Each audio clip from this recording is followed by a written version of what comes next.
Okay. Hopefully this one is working. I should do like a test very quickly and briefly to make sure that it's working the way it's supposed to be. But I'm not going to do that. I'm just going to talk to the camera. So 2019 was very much about saying yes to all the possibilities. Gathering, spreading, gathering, spreading, and ending up spread too thin. Which impacts momentum.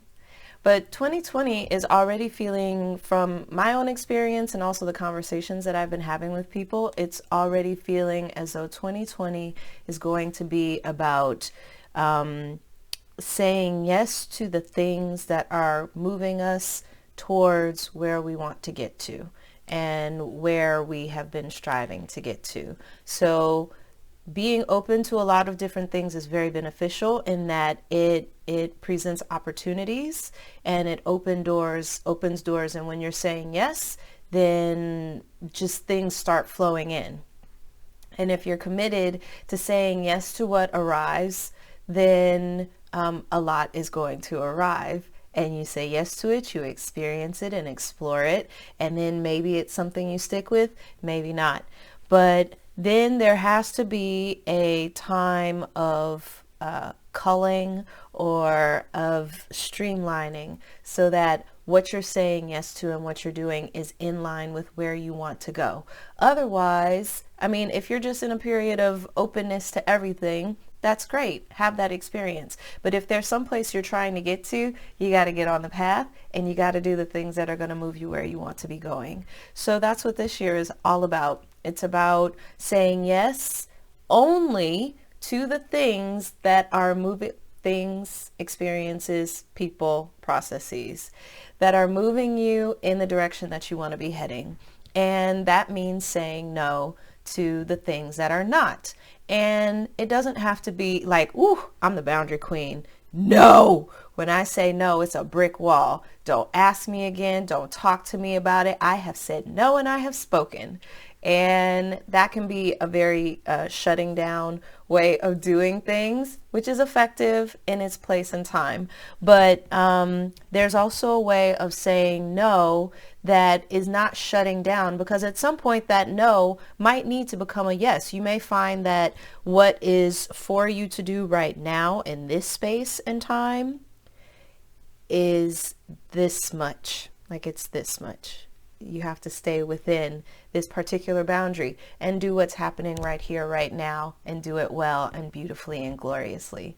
And then the things that you had said no to are now, it's time for you to say yes to them. So you want to say no in a way that is not a complete shutdown when it's not necessary, but a not at this time, or thank you, I appreciate it, because you want to receive the energy of it. It's just not something, it's not a place where you can put your time and your energy and your efforts. So thank you, not at this time. I'm focused on this. Maybe in the future, not right now, but I'd like to remain open to it. I love it when you make that offer or you make that invitation, and I might have to circle back around and come back to you.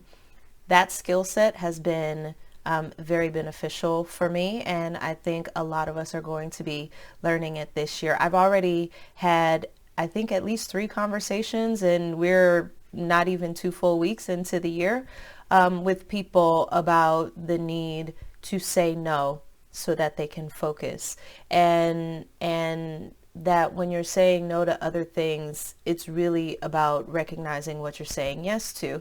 And this year, it feels a lot like we are saying yes to ourselves and to our dreams and to our hopes and our wishes and goals and intentions. And it's January. I mean, everybody's saying yes to that right now. The gym is all full of people who, I call them the New Year Warriors. I would like to not sound disrespectful because it makes me laugh, but you know, I'm also aware that by March the gym will be quieter, and I appreciate being able to access machinery more easily. But yes, there are a lot of people who are saying yes to themselves and their intentions. And it's really important that we're also thinking about how we maintain and sustain those intentions and whatever momentum we can gather. So I'm thinking a lot about momentum and my own goals and my own wishes and desires and where I would like to be in December, where I would like to be with all of you in December. And yeah, sitting with that and getting inspired by it and connecting with other people who are doing their own process of finding inspiration and intentions and where they want to be and how they want to be living. And the underlying foundation of all of that that I feel is so critical and valuable for all of us is that when we feel good in our lives, we have more to give to others. We are more positive in our interactions. We have more space to heal. I don't know of anybody who's coming out of childhood without needing some kind of healing. We're a broken a broken species, but there's a lot of really inspiring emphasis and focus on healing for a lot of people. Everyone in my community has that as a focus and an intention in their lives, just over the course of reaching adulthood and wanting to be living in more positive ways and making sure that what they're putting out is not continuing cycles of harm. So when we are whole to the best of our ability, when we are happy, healing, living by intention and motivation, what we bring to the world, what we're talking about, even what we're thinking about is just so different. The explanations that we have for the people external to us and what they're doing and why is very different. And our feeling of what we can do about things is very different. I feel significantly more empowered to create change and contribute to making a world I want to live in and be a part of when my actions in my life are moving me towards what I believe I want. And of course, there are times where you think you're heading in one way and then you get there and you're like, oh, this actually is not what I wanted. But if you were being guided by your intuition and that juicy feeling that arises when you're inspired and motivated and excited about what you're doing every day, even if it can't be the entirety of the day, then you realize, oh, I thought I was heading in this direction for this thing, and it turns out that I needed to go there because then it gets me to there. And so I'm feeling very inspired because of the people I'm seeing around me who are making that commitment every day. And then, you have times where you're like, I'm tired and I can't continue this. I can't sustain this. And you get into like the slog of it. And that's exhausting and draining. And we'll get there in 2020. I mean, there's a lot going on. There's a lot happening in the world, and it's distressing and upsetting and frustrating and enraging and all of those kinds of things. And that's very real too. And it's really important that we are able to hold a balanced awareness between what's happening in our lives on a day-to-day, what we have to be grateful for, what we have to work on, what is ours to do, and what's happening in the world, and what we want or need to take action on and how we can take effective action. Posting on social media to complain about stuff is not effective action. Spreading the word so people know what's happening and then giving them a method whereby they can take some positive action is. And there's a difference in doing that and how we approach that. I see a lot of people spreading complaints on social media, and actually if my practice is if it gets to be too much from a particular person, they get muted. And if it's toxic, I generally don't end up with a lot of toxic people on my timelines and stuff because I love the delete and the block. But if it gets toxic, I'll delete them because we are all contributing to creating the world, even if it's just our own little world inside our homes. We get to choose how we create our lives. And I find that inspiring. And that means that I have the power to do something. And, but I also love conversation where people point out, well, I mean, societal inequities are real. Yes, they are. Racism is real. Absolutely.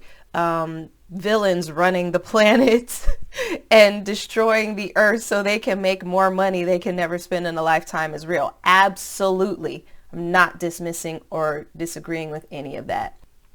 Let's take inspired action this year. Let's be targeted and focused this year. Let's be intentional in our thoughts and our words and our behaviors and our choices. Who do we need to cull from our friends groups, our lists, our phones, our lives, you know? And it doesn't have to be big dramatic things. Just if you stop nourishing or nurturing a connection, it will dwindle and it will fade. And if you start cultivating connections that are feeding you and nurturing and nourishing you, those will strengthen and they will sustain and they will grow. So what are you trying to grow? And what will inevitably fade or kind of drift away as a result? How are we making our choices this year? It really feels like that's what this month is so much about, is intentional, deliberate, conscious, conscientious, discerning choices about how we move into the year. When we were approaching 2012, I feel very fortunate that I already had a pretty rigorous spiritual practice and support at that time. And I happened to be at a gathering and a ritual where the host, very talented, sacred, and divine being, was pointing out that things were going to be getting more intense and more difficult and more challenging and crunchy, and all of that was going to be kind of intensifying going into 2012, and that we would see a lot of people who didn't have some kind of support system in place, whether it's a spiritual support system, a therapeutic support system, a community, family and friends support systems, that we would see a lot of people popping off. And it happened. And that also that intensity will continue to increase as we move into these times of change. And we've been seeing that that's been the case. And so we need to have a way that we are dropping in and connecting with ourselves, and that we are coming home to ourselves as best we can, and that we are nourishing and nurturing ourselves, and that we are doing that so that it feels good. You know, I'm a pleasure priestess, so I'm very much about we need to find ways to feel good in our lives, but also that we are doing all of that so that what we are bringing and contributing to this chaotic time of change is what we want to build. You know, that there's so much being pulled apart and coming down and breaking down, and that is grief inducing, and it's tragic and it's terrifying. And in the midst of it, when things fall apart, somebody's going to rebuild, and we have to rebuild. So are you clear about what you want to build? Are you clear about your vision, about what you want to create and what you want to see created coming out of these chaotic times? Because if we aren't taking the time to get clear about that, then when people start building,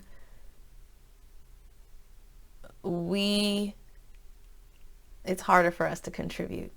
It's harder for us to contribute, and it's much easier to be pulled from, one extreme to the other when the creation process starts. And certain people are very clear about what they want, about their determination to acquire power and money and stuff at any, the cost. They don't care about the cost because they're benefiting. And so if we want to create a world that works for all, Sharif Abdullah's brilliant teachings and work, which I encourage you to check out if you haven't already.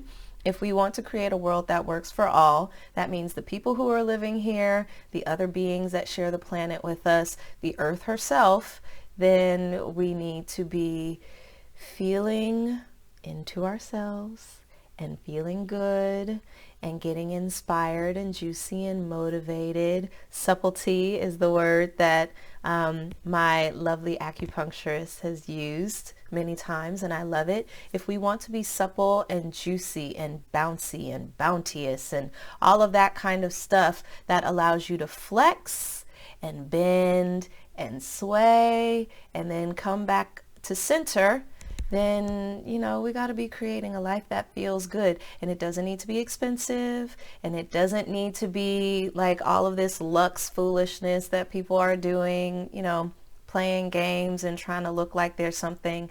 It's about, what internally are we really seriously about? What are we about? What do we want to be about? If there's a distance between those two, how do we get from where we are to where we want to be? And how do we feel good in the process? How do we feel good about the process? So welcome to 2020, you guys. We're diving in, and I look forward to what we're all going to create together. Take care.